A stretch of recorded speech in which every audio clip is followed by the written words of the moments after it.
Yo, welcome guys. Welcome back dito po sa Denwiga Doy TV Sports. Well, ang ating pag-uusapan, eto na. Ang sinasabi natin, no? Justin Brownlee at RHJ magsasanib puwersa sa Meralco. Okay? Ito pa, Stan the Man. Finally, nasa rain or shine practice na. Alright? At ito pa. Okay? Hindi ko na makakalimutan. For sale pa rin daw ang therapy. Yan ang ating pag-uusapan at mga pa-shoutout. Salamat muna guys sa inyong lahat sa patuloy na pagsuporta. Alright? At of course, sa mga hindi pa po subscribers, no? Diba? Relax lang po kayo dyan, no? Kung hindi pa kayo kumbinsido, stay tuned, no? Tapusin niyo po itong video na ito at malalaman nyo kung bakit kayo dapat maging subscriber. Alright, so dito na po tayo sa ating gustong tapikin, no? Justin Brownlee, RHJ, no? Ang mortal, no?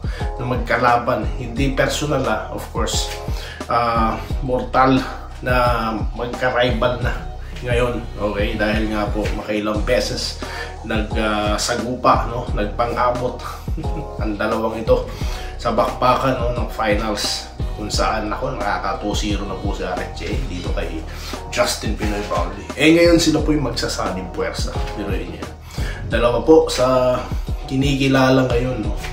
Ng magagaling na imports sa PBA, siyang magre-represent po, no? Okay, sa Pilipinas yan sa EASL. Alright, sa bandera nga po, no? Ng Meralco Bulls. Okay, at di lang yan, nagsama pa sila ng rest back. Okay, sino yan? Si Romero. Ayan, di ba? Kaya maganda po itong ano na ito, pagsasanib puwersa na ito, no? Tayo po ba ay nakakatiyak na ng kampyonato? Bakit naman hindi? Hindi pa po tapos ang boxing, ika nga, no? May sinasabi po tayo dyan kung paano execution, no? At tayo naman po, no? Ako nga, sabi ko nga, I will not made bold prediction na magka-champion sila, no? Hindi ganun, no? Dahil iba pa rin po talaga ang execution. Kaya ang gusto ko lang, suportahan natin sila dito, no? Okay? At let's enjoy watching them. Okay? Yun lang. Kasi if we're going to champion na, pagka naman di na tayo, diba? Di nag-champion, ipapas na. Kaya, don't make this kind of expectations, no? Ako lang excited po talaga. Dahil finally, no? Dalawang nasabi ko na kanina, no?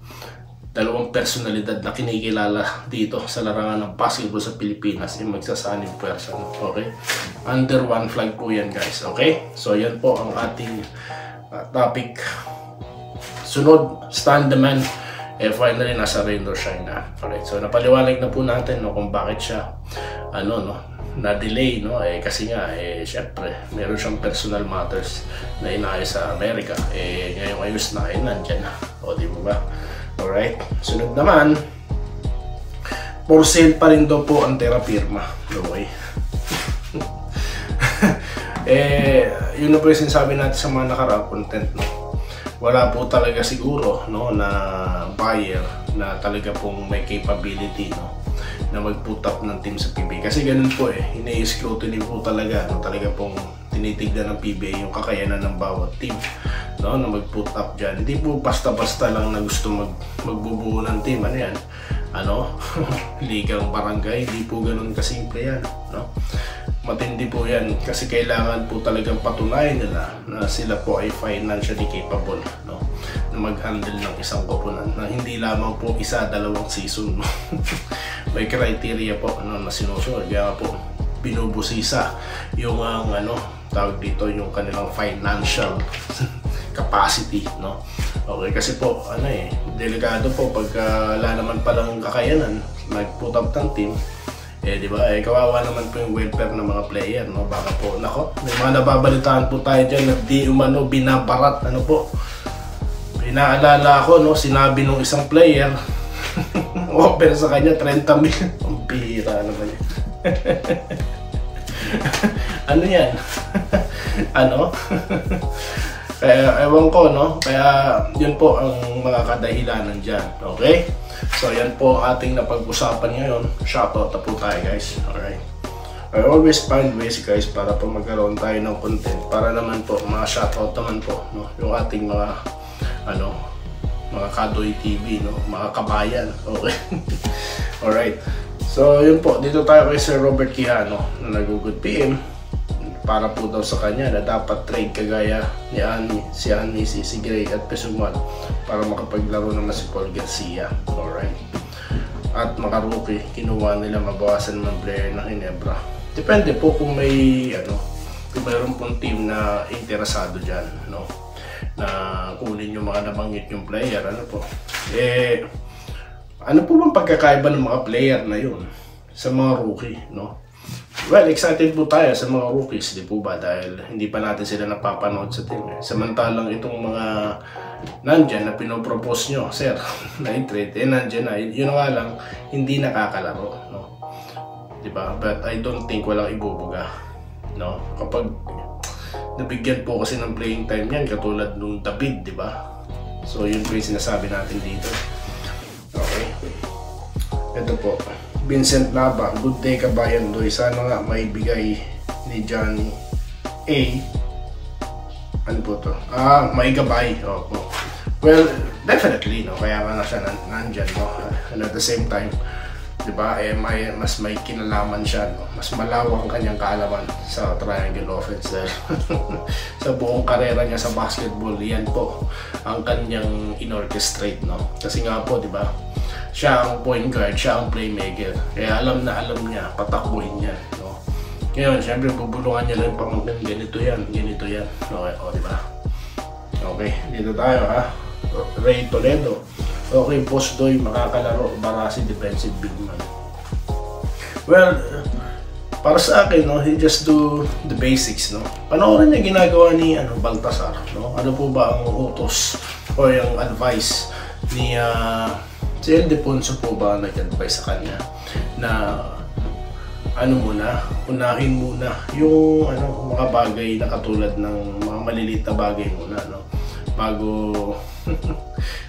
isipin niya na scorer siya, no? Ano po ba yung mga yan? Muna siya, mag-focus siya sa defensive rebounds, no? Offensive at defensive rebounds. Mag-hustle muna siya doon, no?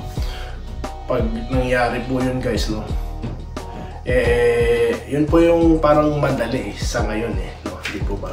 Dahil what you're going to do, posisyon mo lang yung sarili mo sa ilalim, no? Kapag nandiyan yung presence mo sa ilalim, malaki ka, malaki din ang chance, no? Na magawa mo yun, di ba?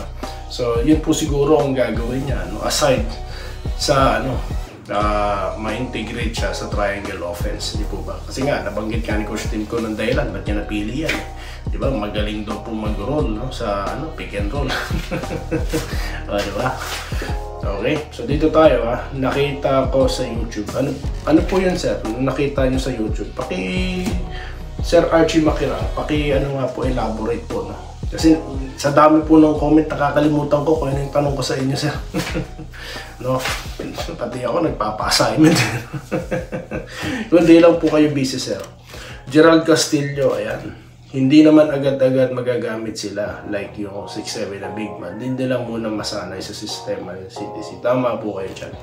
Tamang-tama. Hindi po katulad dati, Pero yun yung, naalala nyo dati na si Alex Crisano, di ba? Direct hire siya from Manila Metro Stars.